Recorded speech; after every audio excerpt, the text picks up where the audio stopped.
नमस्कार साथियों। जीएस गुरु ज्ञान भंडार में मैं आपका हार्दिक स्वागत करता हूं। तो आइए साथियों, आज मैं आपके लिए UPSSC PET से रिलेटेड हिस्ट्री की क्लास लेकर आया हूं। तो जुड़ जाइए साथियों और ज़्यादा से ज़्यादा लाइक, शेयर और सब्सक्राइब करिएगा। तो साथियों, आज मैं आपके लिए इंडस वैली सिविलाइजेशन, सिंधु घाटी सभ्यता के बारे में बताऊंगा। तो चलिए साथियों, सिंधु घाटी सभ्यता। तो साथियों, सिंधु घाटी सभ्यता एक कांस्य युगीन सभ्यता थी। कांस्य युगीन का मतलब जैसे उसमें कांस्य के अवशेष मिले थे, तो इसलिए वो एक कांस्य युगीन सभ्यता थी। ठीक है साथियों। हड़प्पा सभ्यता का जो काल था वो 2350 से 1750 ईस्वी निर्धारित हुआ है।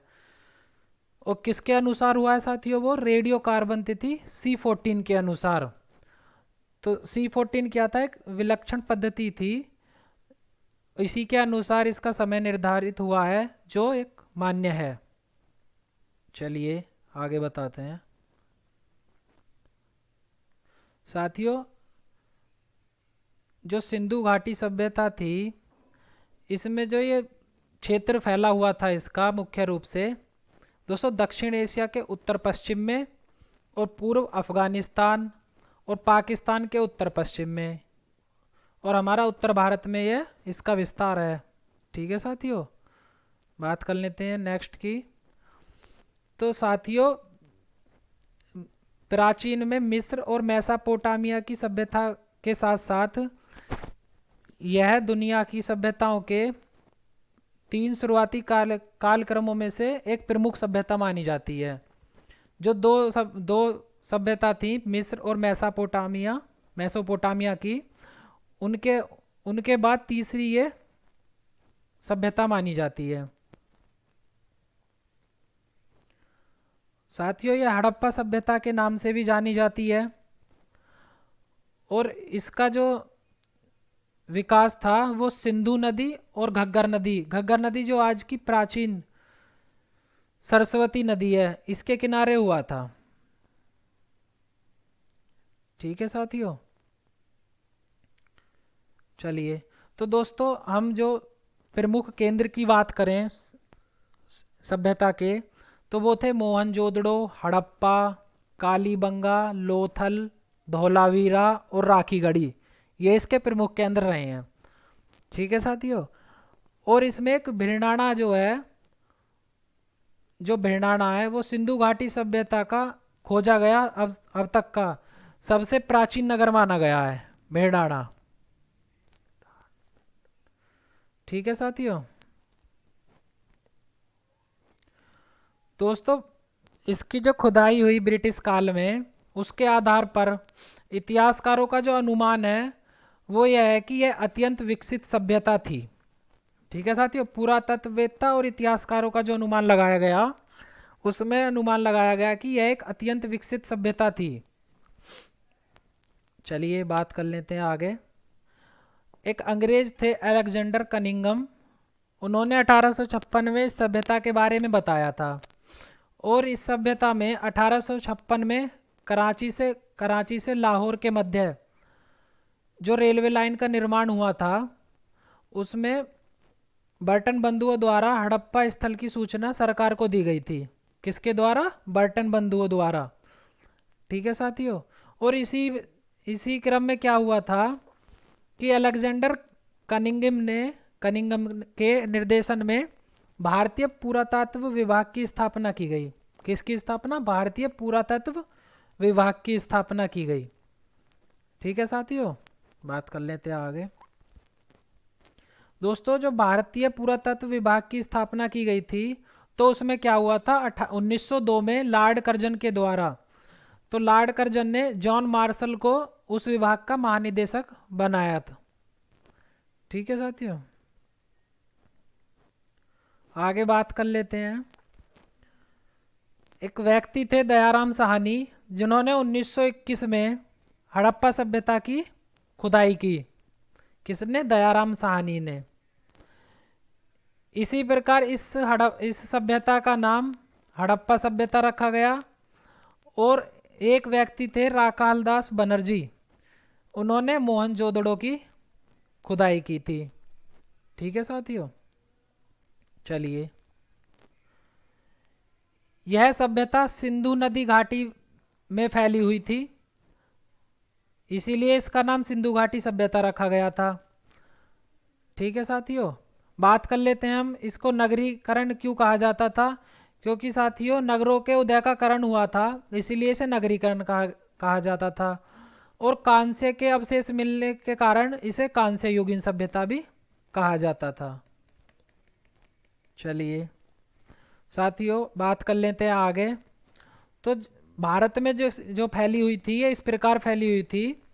जैसे ईस्ट में आलमगीरपुर जो मेरठ का क्षेत्र था, वेस्ट में सूत कांगेडोर पाकिस्तान वाला क्षेत्र, और नॉर्थ में मांडा, मांडा जो जम्मू कश्मीर वाला क्षेत्र था, और साउथ में दैमाबाद, साथियों जो दैमाबाद महाराष्ट्र वाला क्षेत्र था।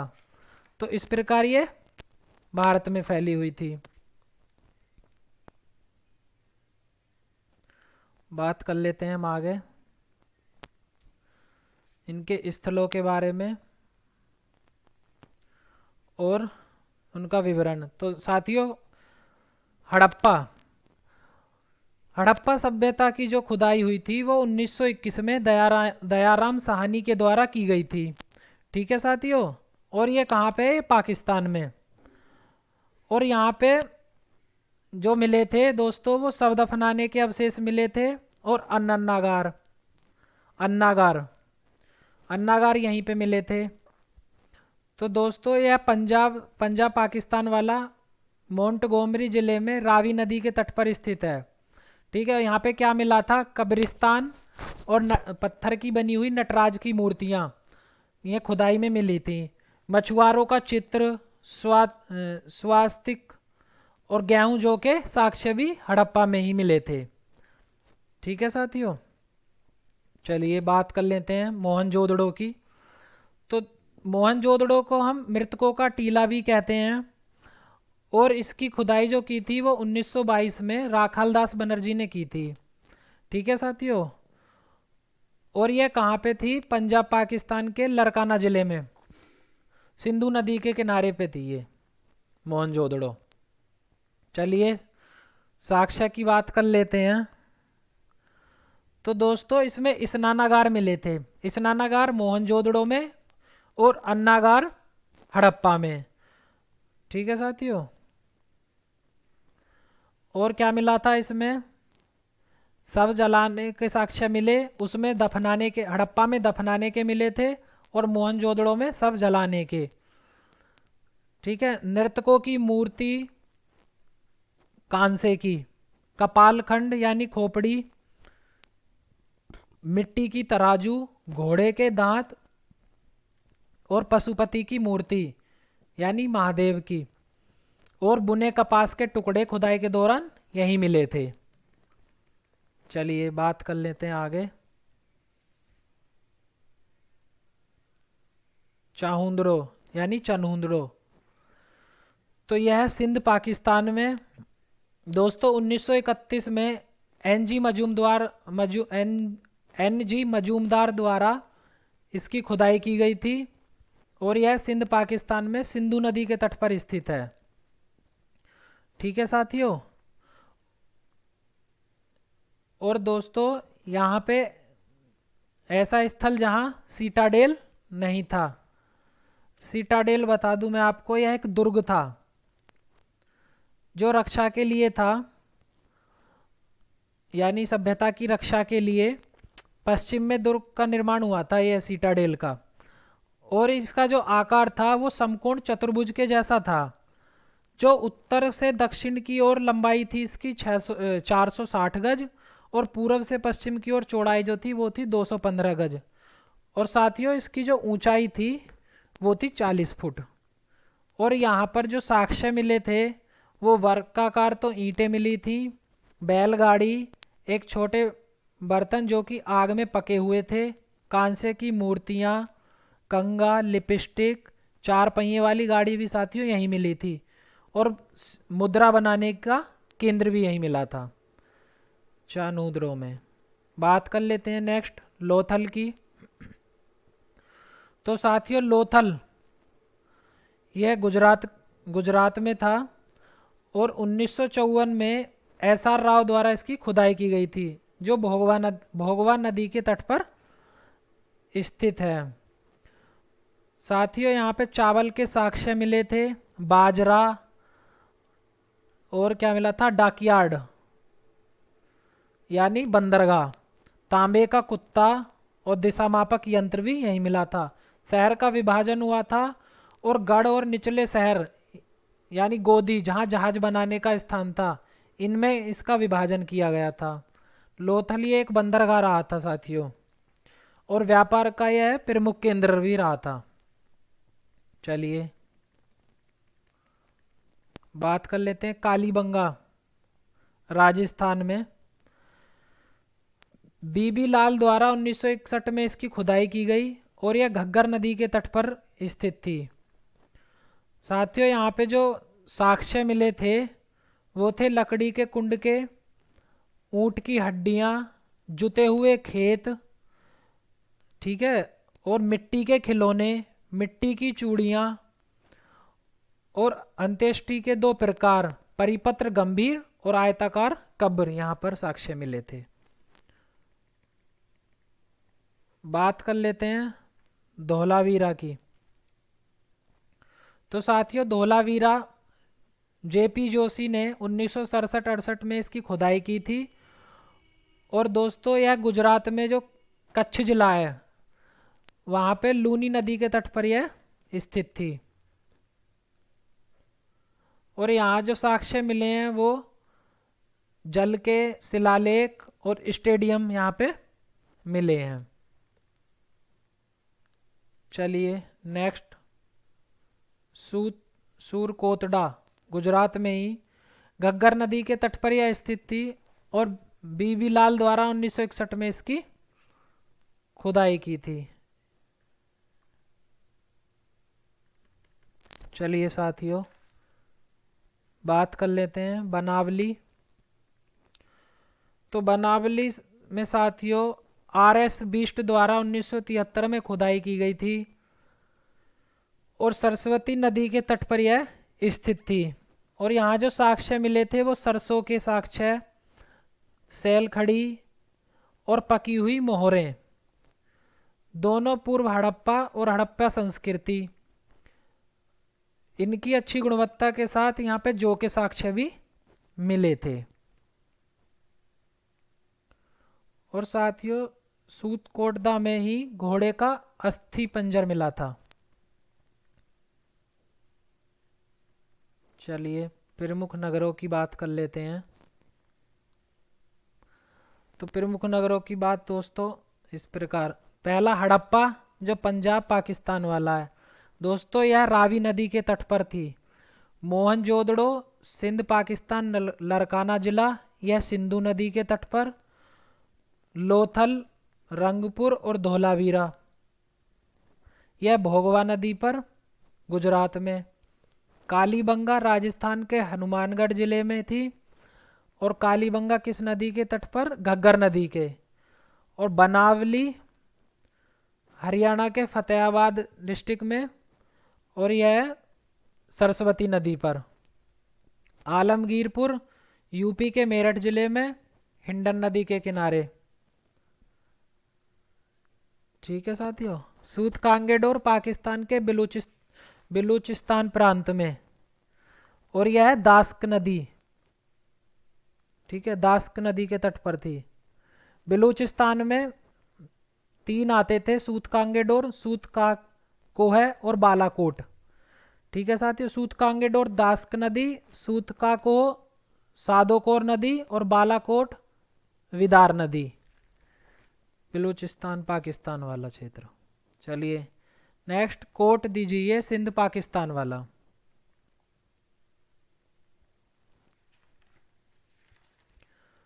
चनहुदड़ो पाकिस्तान सिंधु नदी के तट पर और सूरकोटदा गुजरात के कच्छ जिले में।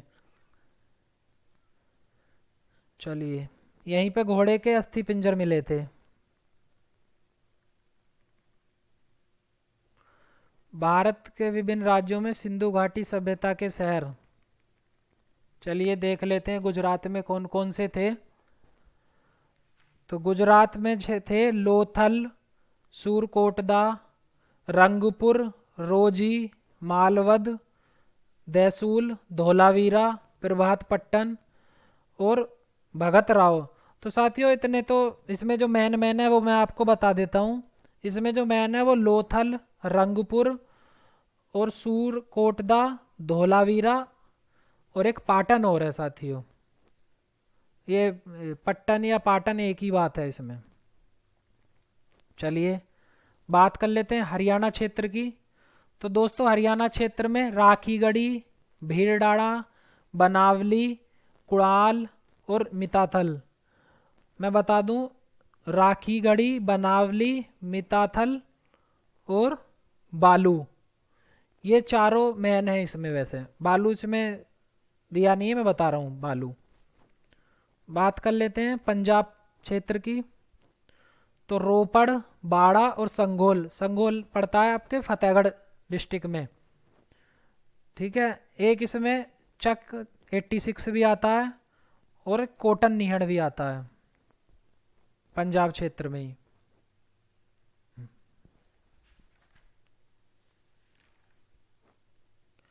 बात कर लेते हैं महाराष्ट्र क्षेत्र में। दायमाबाद, बनावली, कुड़ाल और मीताथल।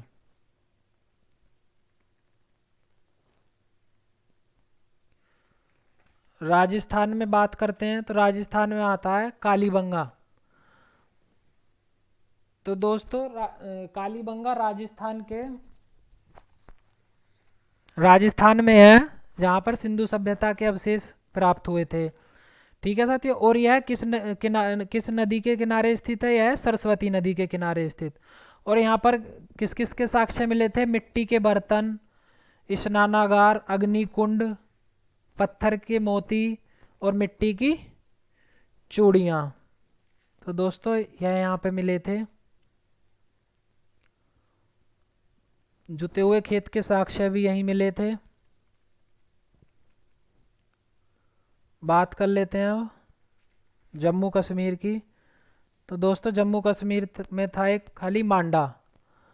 अब बात करते हैं सिंधु क्षेत्र की। जो सिंधु क्षेत्र में आते थे वो आते थे मोहनजोदड़ो, हड़प्पा, चनहूदड़ो, और चनहूदड़ो एक था जूरी जोदड़ो, वो भी इसी में आता था, और अली मुरादपुर। ठीक है साथियों, चलिए बात कर लेते हैं सामाजिक जीवन कैसा था इनका। इनका जो सामाजिक जीवन था वो परंपरागत तौर पर समाज की इकाई के हिसाब से था। ठीक है साथियों, और यह मातृ देवी की पूजा करते थे। और मोहरों पर अंकित चित्र से यह पता चलता था, जो इनके मोहर मोहर थे उन पे जो चित्र था उनसे पता चलता था कि हड़प्पा जो सभ्यता थी वो मात्र सत्तात्मक थी। ठीक है साथियों,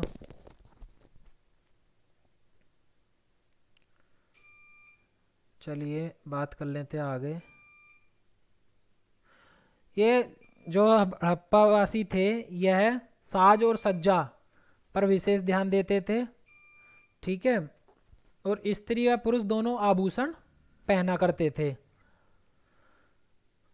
और यहाँ से क्या मिला है? प्रसाधन मंजूषा मिली है।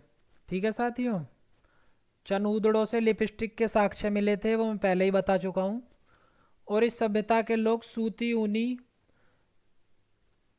प्रकार के वस्त्रों का प्रयोग करते थे। और यहाँ इस सभ्यता के लोग जो थे वो शाकाहारी और मांसाहारी दोनों प्रकार का भोजन करते थे। ठीक है साथियों, और यहाँ के लोग जो है चौपड़ और पासा वो मनोरंजन के लिए खेलते थे। चलिए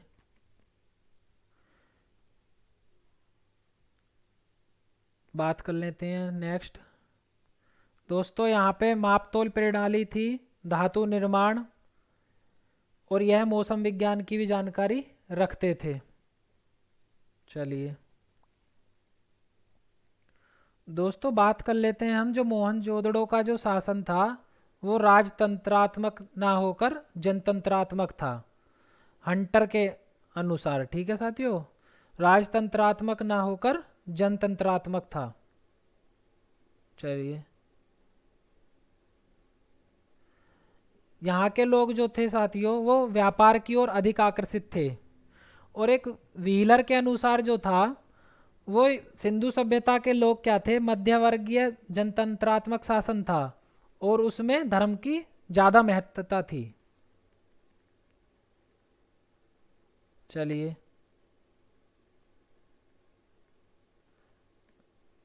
बात कर लेते हैं आगे। जो उनके जीवन की जो सैंधव सभ्यता थी, उस उनकी उन्नति का प्रमुख कारण क्या था, कृषि और व्यापार था। ठीक है साथियों, और इस काल की अर्थव्यवस्था सिंचित कृषि अधिशेष, पशुपालन और दक्षता, यानी दस्तकारियों में दक्षता और विदेश व्यापार पर आधारित थी। इस सभ्यता के जो प्रमुख बंदरगाह थे वो थे लोथल, लोथल सबसे मेन बंदरगाह था, रंगपुर, सूर, कोटदा, ये आदि सभ्यता के बंदरगाह थे। और जो माप तोल की जो इकाई थी उसके 16 के गुणक में होती थी इनकी, जो माप तोल की इनकी इकाई होती थी वो 16 के गुणक में होती थी। ठीक है साथियों, और इस सभ्यता में जो साक्ष्य मिले थे और वो गेहूं, जौ, राई, तिल, सरसों, कपास आदि की मतलब खेती किया करते थे। साक्ष्य से ही पता चला है ये कि ये लोग इन सब की खेती किया करते थे। और सबसे पहला जो श्रेय जाता है वो कपास पैदा करने का, वो इन्हीं लोगों को जाता है। ठीक है साथियों, और जो यूनानियों ने इसे माना था वो सीडोन नाम दिया था। जो यूनानियों ने जो इस सभ्यता को नाम दिया था वो दिया था सीडोन। जो ये लोग तरबूज, खरबूज, नारियल, अनार, इनसे भी परिचित थे ये। ठीक है साथियों, और कृषि के लिए यह किस औजार का प्रयोग किया करते थे, कांसे के औजार का प्रयोग, क्योंकि कांस्य युगीन सभ्यता ही थी। और इस सभ्यता का जो पतन का कारण था वो क्या था साथियों, कोई बाढ़ बताता है, कोई प्राकृतिक आपदा बताता है। जो बाढ़ का बताया था वो थे जॉन अर्नेस्ट और मैके ने कहा था कि सभ्यता का जो पतन हुआ था वो बाढ़ के द्वारा हुआ था। और एक व्यक्ति थे कैनेडी, उन्होंने कहा था कि इस सभ्यता का जो पतन हुआ है वो प्राकृतिक आपदा के कारण ही हुआ है। ठीक है साथियों, चलिए आज हम यहीं तक रखते हैं, बाकी फिर कल कंटिन्यू करेंगे और मैं इसके क्वेश्चन भी लेकर आऊँगा। ठीक है, जय हिंद साथियों।